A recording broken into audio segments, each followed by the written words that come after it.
Kembali di Breaking News Kompas TV, Saudara, masih kita akan update bagaimana pencarian dan juga evakuasi dari serpihan pesawat ATR 42500 yang ditemukan di Gunung Bulu Saraung, Sulawesi Selatan, di mana dari visual yang Anda saksikan di layar kaca ini adalah bagaimana tim SAR gabungan menemukan dan juga mengidentifikasi serpihan-serpihan pesawat yang ada di puncak Gunung Bulu Saraung. Setelah menemukan serpihan berupa window, kemudian badan, dan juga ekor pesawat, kini tim SAR gabungan fokus pada mencari badan pesawat utama. Dan juga kita tadi tangkap bagaimana pernyataan dari konvers yang dilakukan oleh tim SAR gabungan bahwa mereka juga fokus untuk mencari korban yang kemungkinan juga berada di sekitar lokasi serpihan pesawat. Dan berikut, Saudara, kita dengarkan kembali pernyataan dari tim SAR terkait pencarian serpihan pesawat AT42500. Bahwa pada pukul 8:02 lokal time tadi pagi, tim SAR gabungan, dalam hal ini heli Karakal milik TNI AU, berhasil menemukan serpihan pesawat, di mana diyakini itu adalah badan pesawat, ekor pesawat, dan jendela pesawat. Nah, sampai saat ini tim SAR gabungan sudah menurunkan tim rescue melalui udara dan langsung melakukan pencarian korban. Yang kami utamakan saat ini adalah pencarian korban. Mudah-mudahan masih ada yang bisa kami evakuasi dalam keadaan selamat. Itu yang pertama. Terus metode pencarian korban dari tim SAR gabungan itu membagi 4 seru darat dan 2 seru udara. Seru udara itu menggunakan Boeing milik TNI AU dan heli Karakal, sedangkan seru darat, seru 1, 2, 3, dan 4 itu tim SAR gabungan sejumlah kurang lebih 1.200 orang yang ada di lokasi saat ini.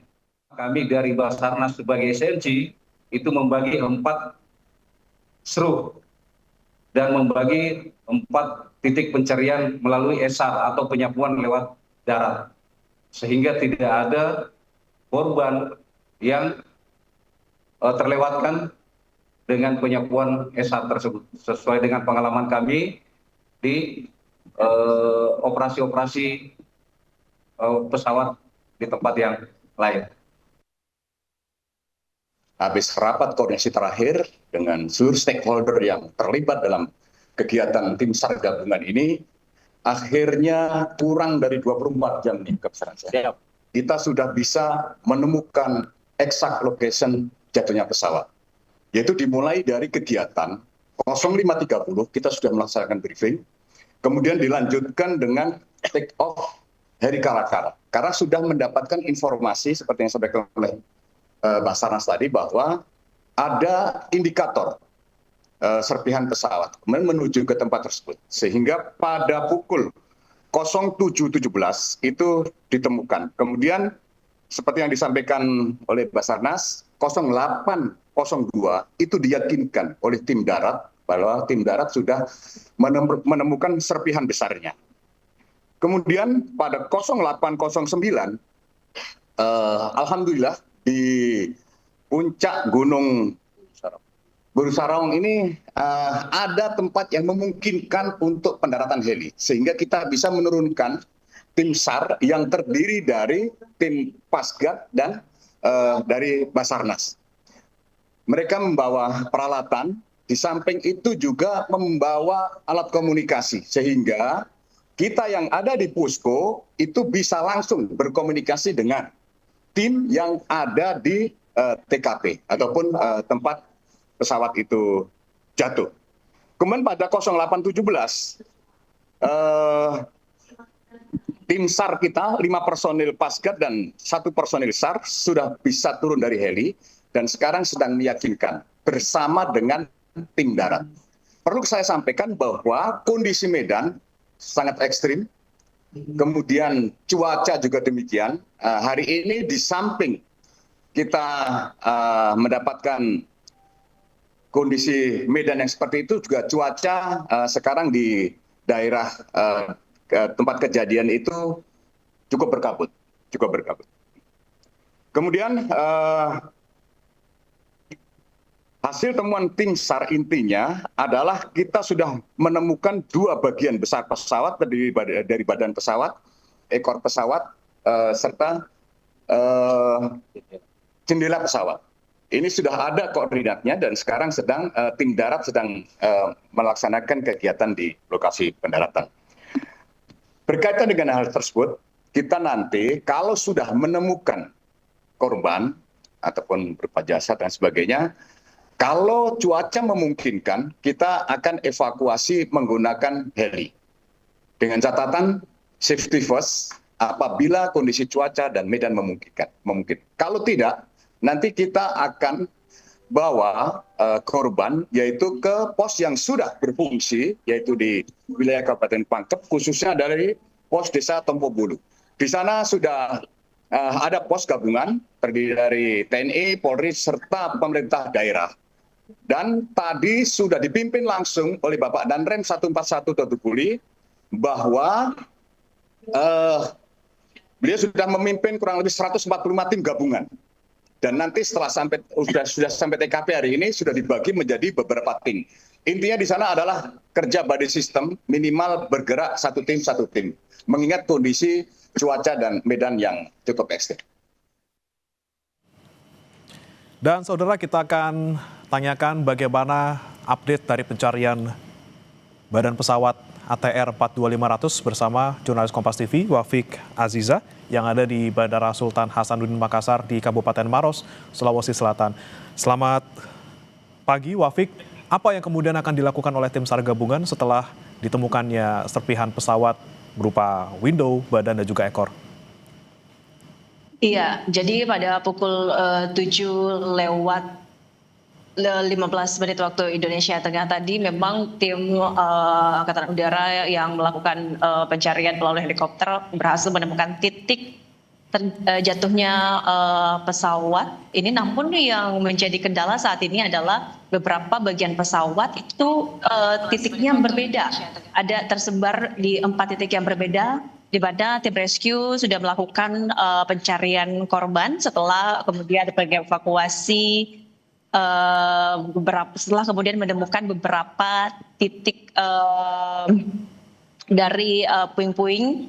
Dari ini ditemukan di beberapa bagian yang berbeda. Kemudian saat ini setelah ditemukannya beberapa puing pesawat di titik yang berbeda di Gunung Bulu Saraung, Kecamatan Tempobulu, Kabupaten Pangkep. Kemudian ada 1.200 orang tim SAR yang saat ini bersiaga yang akan kemudian fokus untuk melakukan pencarian terhadap korban. Jadi sebelumnya ada 6 metode SUR yang dilakukan, 4 untuk SUR darat dan 2 SUR udara. Namun karena kondisi cuaca tadi pagi yang tidak memungkinkan untuk segera dilakukan evakuasi dan juga pencarian korban, jadi pada siang hari ini tim SAR kemudian akan fokus dulu untuk menyusuri jalur darat untuk mencari korban. Ada yang menjadi tantangan tentunya dalam proses evakuasi korban pada siang ini, di mana kedalaman bukit ditemukannya beberapa titik puing-puing pesawat ini sekitar 200 meter kedalaman, dan bukit yang terjal ini kemudian menjadi kendala utama dalam proses evakuasi dan juga pencarian korban pada siang hari ini. Bagaimana? Ya, Wafik, kemudian untuk titik kemungkinan ditemukannya korban dan juga badan utama pesawat, apakah memang sudah diidentifikasi di 200 meter tadi yang Anda sebutkan?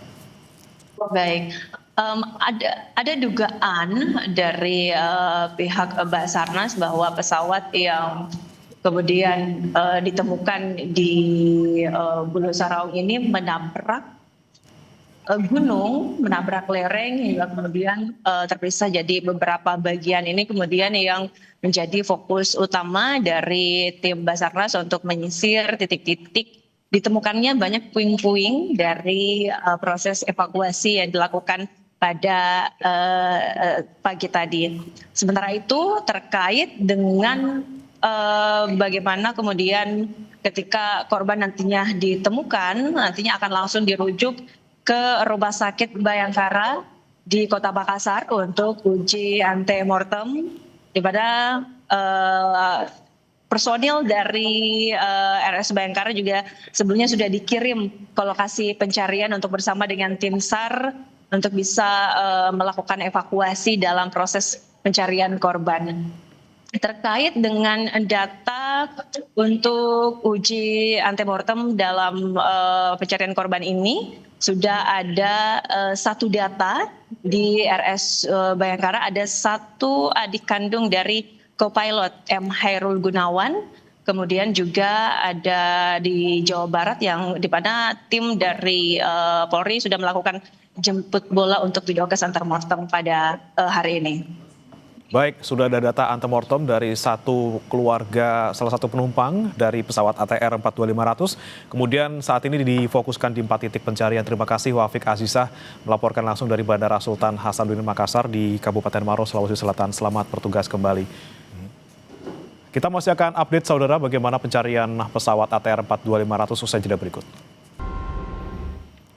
Masih bersama kami di Breaking News Kompas TV, saudara, dan juga masih di studio Marsma TNI Purnawirawan Agung Sasongkojati, pengamat keamanan dan keselamatan penerbangan. Kita bahas kembali, Pak Agung. Tadi tim SAR gabungan fokus pada 4 titik pencarian. Ada 6 metode susur yang dilakukan untuk bisa menemukan baik korban maupun juga badan utama pesawat. Apa yang kemudian harus dilakukan mereka untuk bisa membuat pencarian ini lebih efektif, juga lebih cepat gitu, Pak? Di era sekarang ini tetap bagaimanapun juga itu adalah helikopter yang paling efektif untuk melihat dan menemukan. Kita mengantarkan orang ataupun membawa apapun yang harus dibawa. Namun masalahnya ada cuaca. Nah, cuaca ini yang menjadi hambatan. Kalaupun tidak cuaca juga mungkin waktu terbangnya atau lama terbangnya. Mungkin salah satu solusi yang terbaik untuk menemukan, kalau jelas untuk menemukan barang, jelas manusia yang harus turun ke bawah untuk mengambil. Namun untuk hal lainnya mungkin sudah waktunya ya kita mengoptimalkan penggunaan pesawat tanpa awak atau drone. Pertama tentunya tidak semua mata bisa melihat dengan jelas dan juga mungkin masalah waktu terbangnya. Maka drone bisa digunakan untuk menyisir dan memetakan atau memappingkan area situ sehingga bisa jelas dapat detail ketahuan mana saja impact-nya, kemudian apakah masih ada barang-barang yang tercecer di luar itu untuk memastikan. Atau juga pesawat survei khusus. Namun tentunya pesawat survei khusus kan memerlukan persiapan dan selalu terhambat antara kesiapan orang, kesiapan pesawat, kesiapan cuaca gitu. Nah, untuk ini kadang-kadang kan mungkin cuaca mungkin tidak bisa hari ini atau besok pada saat masih cerah, masih bisa terbuka, itu langsung menggunakan pesawat tanpa awak untuk memapping, mensurvei area tersebut untuk membantu lokasi mana. Nah, sedangkan untuk kecepatan ini tentunya ini harus dirotasi ya, tidak bisa orang yang sudah 2 hari 3 hari di sana harus dirotasi dengan. Nah, rotasi yang cepat ini tentu harus membutuhkan sistem personil. Jadi personil tambahan dibawa ke base camp dan segera dirotasi. Jadi kalau tidak bisa selesai dalam waktu sehari 2 hari 3 hari tapi seminggu, ya tentu dalam waktu mungkin 2 hari 3 hari harus dirotasi orang-orang yang nyari ini. Dan juga tim-tim leader daripada pencarian mestinya juga harus menurunkan pada tim leader baru apa pencapaiannya. Nah tentu kan sini sudah tim KNKT sudah harus masuk ya, karena bagaimanapun juga pencari dan tim untuk penyelidikan sudah harus masuk untuk memetakan, mendokumentasikan apa saja ditemukan. Dari situ bisa disusun kronologis atau disusun bagaimana duduk perkaranya ataupun situasi kejadian bisa direkonstruksi ulang. Dan mungkin bisa ditiru di simulator untuk mengetahui apa yang terjadi. Digabung dengan data yang didapat dengan flight recorder dan black box. Oke, tentunya tidak hanya tadi proses pencarian, tapi juga KNKT juga harus turun untuk bisa dari awal gitu ya mendeteksi apa yang kemudian menjadi penyebab pesawat ini. Lagi-lagi penggunaan teknologi seperti drone juga bisa membantu untuk bisa menemukan pesawat ini lebih cepat. Kita harapkan semoga Pak Agung pencarian hari ini membuahkan hasil yang signifikan dan kita juga bisa mengetahui bagaimana pesawat ini bisa jatuh dan juga menemukan korban dengan cepat. Terima kasih Pak Agung Sasongkojati, pengamat keamanan dan juga keselamatan penerbangan sudah bergabung bersama kami di Breaking News. Selamat pagi. Terima kasih, Pak Agung. Terima kasih. Saya ikut berduka cita atas kejadian ini. Baik, kita harapkan yang terbaik untuk semuanya.